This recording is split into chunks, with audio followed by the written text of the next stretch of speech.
video game consoles might not be the most efficient way to produce music. And yet, for some reason, an entire internet of people have devoted thousands of hours to producing content with Mario Paint. There's kind of an ocean of YouTube videos displaying people's prowess at this fine art. Through some combination of cheerful aesthetic, simplicity, and sheer brand recognition, this game's strangely robust DAW still manages to entice both musicians and normal people to this day. In stark contrast, many of the most powerful and industry-standard digital audio workstations, like Logic, Ableton, Pro Tools, they're pretty basic in aesthetic, and as far as practically making music is concerned, these apps have you covered. However, clearly we enjoy interacting with music in less practical and sometimes more ridiculous ways. Rhythm games are some of the most popular examples of this fusion.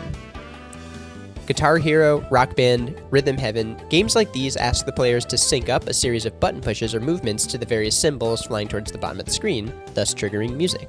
The basic idea is that each well-timed button press will sync with some musical element happening, like a note from the guitarist, a drum fill, or basically any other part of the song. Despite the popularity of this concept, there have always been attempts to reinvent the way music can be performed and created through video games. And I've noticed that some of the cooler examples appear to have been cancelled, unreleased, or straight up unfinished, and I'd like to explore some of the most interesting of these.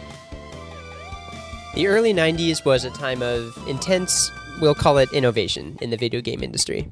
Just before consoles fully made the jump to 3D, companies were vying to invent the next gimmick which would redefine a market still bound by 16-bit systems and primarily 2D graphics.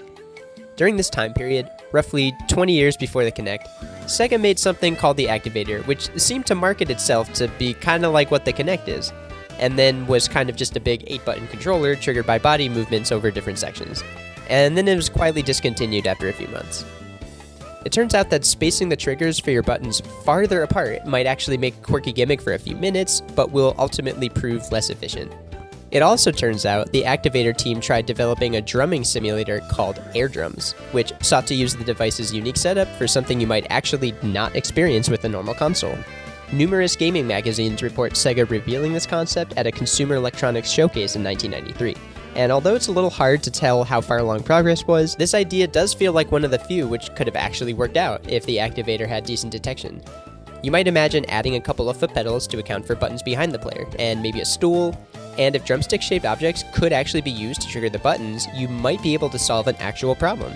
You might have a practice kit for somebody who can't take in a full-size drum set. However, from the few accounts I can find online of people with Activators, the system was just barely capable of functioning, with users needing to recalibrate this machine constantly, and move it around in their homes to find a sweet spot where it could even work. It seems that the Activator was cancelled just too fast for this project to have reached completion, and there don't seem to be any prototype builds available to the internet yet. And to be honest, it seems unlikely they will ever leak. Many parents of the early 1980s feared that video games would absolutely rot their kids' brains if left unchecked. In fact, there were a few things going around in the 1980s that caused over-exaggerated moral panics, and the video game industry was no exception.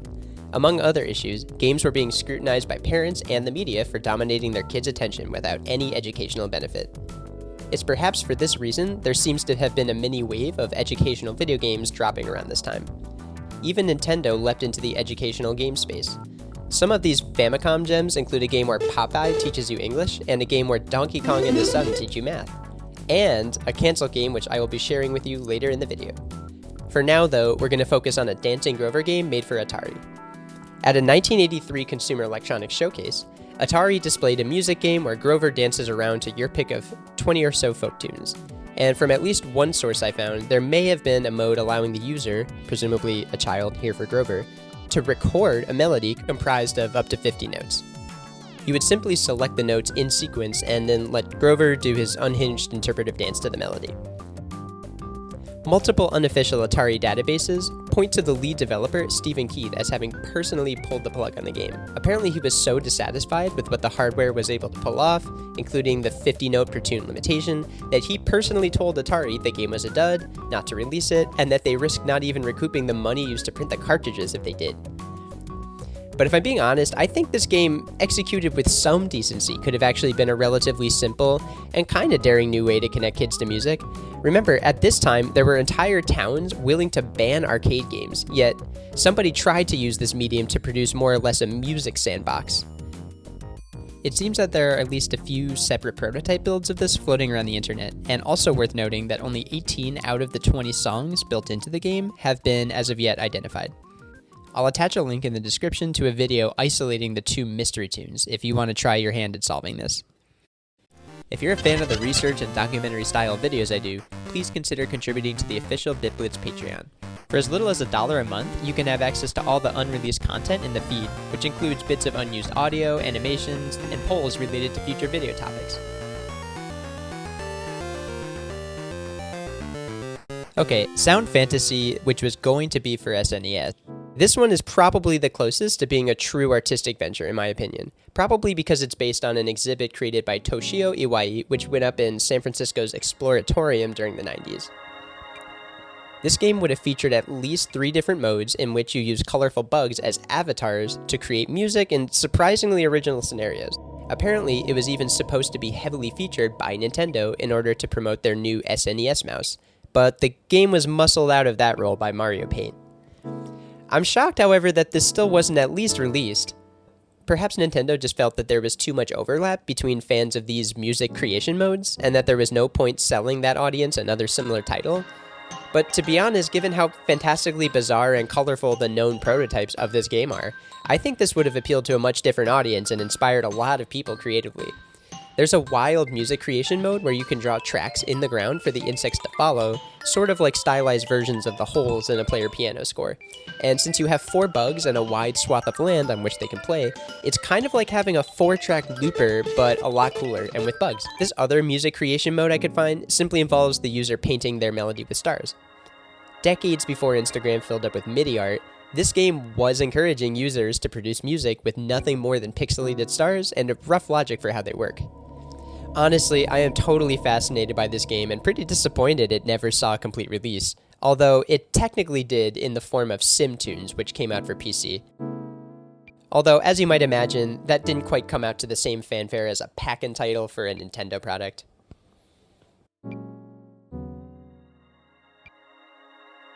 Welcome to all 5 known screenshots of Donkey Kong's Fun with Music.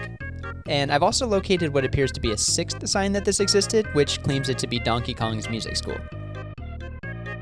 It seems as though this would have come out alongside the aforementioned educational series, which Nintendo had been releasing. Before the NES made it to North America, the system was officially born in 1980 through Japan as the Family Computer, often shortened to FamiCom.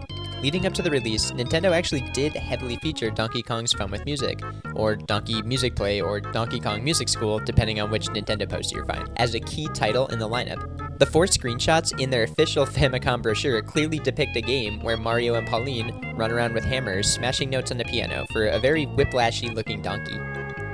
Fascinatingly, a former Hudson Soft employee claims Nintendo provided this game to the company as sample software to use while they were developing a keyboard called the Family Basic. Unfortunately, I'm mostly relying on Google Translate from Japanese to English, but from what I can tell, Sakurada Meijin, a former Hudson Soft employee closely connected with video game legend Takahashi Meijin, you might know him as a dude who could press a controller button 16 times a second in a grainy YouTube video, claims to have played this game. According to Sakurada, this game was a bit dry, and also ran into issues with the licensing which prevented it from being released as originally intended before Nintendo just canned the project. Whatever the case, I was genuinely shocked the first time I saw Donkey Kong holding an upright bass. And check out Donkey Kong Jr. on the kit, and Mario's pedal-free piano methods, along with Princess Peach with an 8-bit mic. This seems to have been built with the early 80s arcade-era sprites and backdrops, a far cry from the friendliness and wide color palette later featured in Mario Paint. However, there's an incredible charm to staging some of these sprites in these musical scenarios. It is a shame to me that this never even saw a regional release like the Popeye English game. I think games like this can actually play some role in fostering a positive connection to music for video game obsessed kids, especially with perhaps the most recognized characters of the era. Hey, it's your friend Slightly More in the Future BitBlitz here. I have a couple additional things worth pointing out. First of all, this particular screenshot seems to lend credibility to Sakurada Meijin's assertion about copyright issues. This one seems to depict Donkey Kong and Mario playing Yesterday by the Beatles.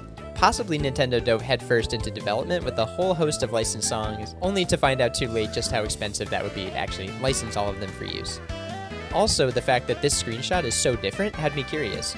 Here, Donkey is depicted without a bass, and there's an English song title present on the screen. According to this Twitter user, this image was featured in the January 1984 issue of Comic Bomb Bomb. This just so happens not to be specifically a game magazine, although years later they would feature collaborations with characters like Mega Man. Comic Bomb Bomb was printed by a company called Kodansha, who published a whole other host of comics, literature publications, magazines, etc. during this time. It is possible somebody at Kodansha had a connection with Nintendo or Hudson, meaning any of the magazines they published could have more screenshots from the same source. I'm still not quite done looking for this game, and I'll keep you updated if I find anything related to it.